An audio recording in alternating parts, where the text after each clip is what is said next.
Aujourd'hui, je veux vous parler d'un sujet qui touche le cœur même de notre relation avec Dieu. Un sujet qui a le pouvoir de transformer non seulement nos vies, mais aussi notre destinée éternelle. Ce sujet, c'est le cœur pur.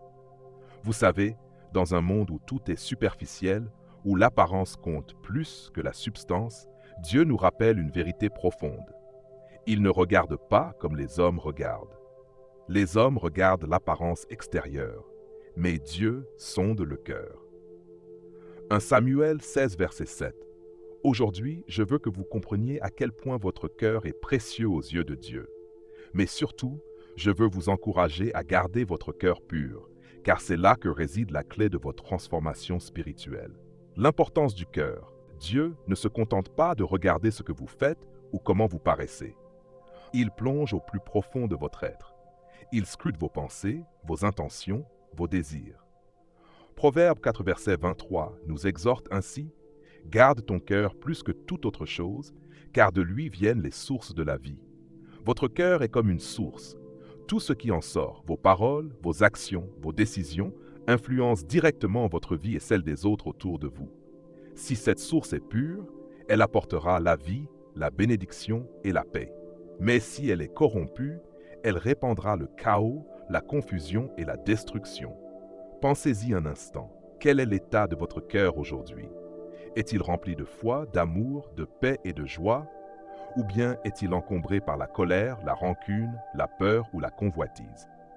Jésus nous met en garde dans Matthieu 12, versets 34 et 35, « Car c'est de l'abondance du cœur que la bouche parle. L'homme bon tire de bonnes choses du bon trésor de son cœur, et l'homme mauvais tire de mauvaises choses du mauvais trésor de son cœur. » Cela signifie que ce que vous avez dans votre cœur finit par se manifester dans votre vie. Si votre cœur est rempli de Dieu, alors vos paroles seront des paroles de vie. Mais si votre cœur est contaminé par le péché ou les influences du monde, vos paroles et vos actions reflèteront cela. L'exemple de David, un cœur selon le cœur de Dieu. Rappelez-vous l'histoire de David, un jeune berger choisi par Dieu pour devenir roi. David n'était ni riche, ni puissant, ni particulièrement impressionnant physiquement. Mais il avait quelque chose de spécial, un cœur pur, fidèle à Dieu.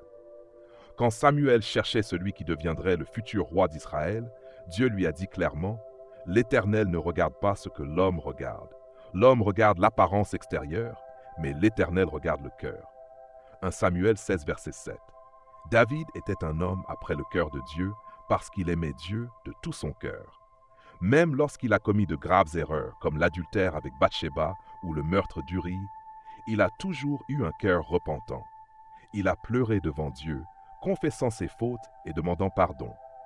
Dans le psaume 51, verset 10, il s'écrit: « Crée en moi un cœur pur, ô Dieu, et renouvelle au fond de moi un esprit bien disposé. » David savait que seul Dieu pouvait restaurer son cœur, et Dieu, dans sa miséricorde infinie, l'a relevé et l'a utilisé pour accomplir des choses extraordinaires. Aujourd'hui, Dieu vous regarde aussi avec ses mêmes yeux. Peu importe vos erreurs passées, peu importe vos faiblesses actuelles, ce qu'il voit, c'est votre cœur. Êtes-vous prêt à le suivre de tout votre cœur? La promesse divine pour ceux qui gardent leur cœur pur dans les béatitudes, Jésus déclare une vérité étonnante. « Heureux ceux qui ont le cœur pur, car ils verront Dieu. » Imaginez cela. Voir Dieu face à face. Cette promesse est réservée à ceux qui prennent soin de leur cœur, qui choisissent chaque jour de rejeter le mal et de marcher dans la pureté. Mais pourquoi est-ce si important de garder un cœur pur? Parce que le cœur pur est un miroir qui reflète la gloire de Dieu. Lorsque votre cœur est pur, vous devenez un instrument entre les mains de Dieu pour accomplir son œuvre ici-bas.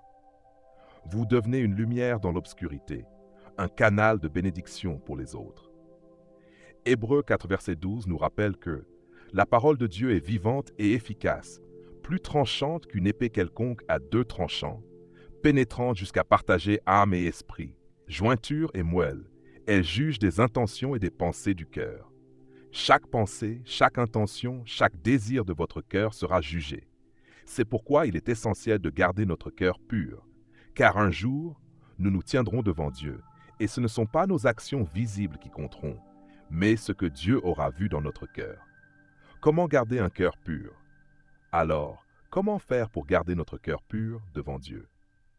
Voici quelques clés pratiques tirées de la parole. Confiez nos cœurs à Dieu, Proverbe 3, versets 5 et 6. Confie-toi en l'Éternel de tout ton cœur et ne t'appuie pas sur ta propre intelligence. Reconnais-le dans toutes tes voies et il aplanira tes sentiers. Remettez vos inquiétudes, vos blessures et vos luttes entre les mains de Dieu. Confiez-lui votre cœur et laissez-le vous guider. Renouvelez notre esprit. Romains 12, verset 2. Ne vous conformez pas au monde présent, mais soyez transformés par le renouvellement de votre intelligence. Remplissez votre cœur de la parole de Dieu. Méditez-la, priez-la et laissez-la transformer votre manière de penser. Entourez notre cœur de protection spirituelle. Éphésiens 6, versets 10 à 18, portez l'armure de Dieu. La vérité, la justice, la paix, la foi, le salut et surtout la prière. Faire régner l'amour dans notre cœur. 1 Corinthiens 13, verset 1 à 3 sans amour. Tout ce que nous faisons est vain. Demandez à Dieu de remplir votre cœur d'amour véritable. Être vigilant face aux influences du monde. Jacques 4, verset 4. Le monde essaiera de corrompre votre cœur. Restez vigilants et refusez de compromettre vos valeurs chrétiennes. Frères et sœurs, si vous écoutez ce message aujourd'hui, je vous invite à prendre un moment pour examiner votre cœur. Posez-vous ces questions. Mon cœur est-il rempli de Dieu ou de distractions mondaines? Suis-je prête à abandonner tout ce qui souille mon cœur pour marcher dans la pureté? Est-ce que mon cœur reflète vraiment l'amour, la paix et la joie de Christ? Si vous sentez que votre cœur est lourd, accablé par le péché, la colère ou la douleur, sachez que Dieu attend que vous veniez à lui. Comme David, dites-lui, « Seigneur, je veux un cœur pur. Change-moi, transforme-moi et fais-moi devenir quelqu'un selon ton cœur. » Et Dieu l'accomplira. Restez bénis et souvenez-vous, Dieu vous voit, il vous aime et il attend de transformer votre cœur.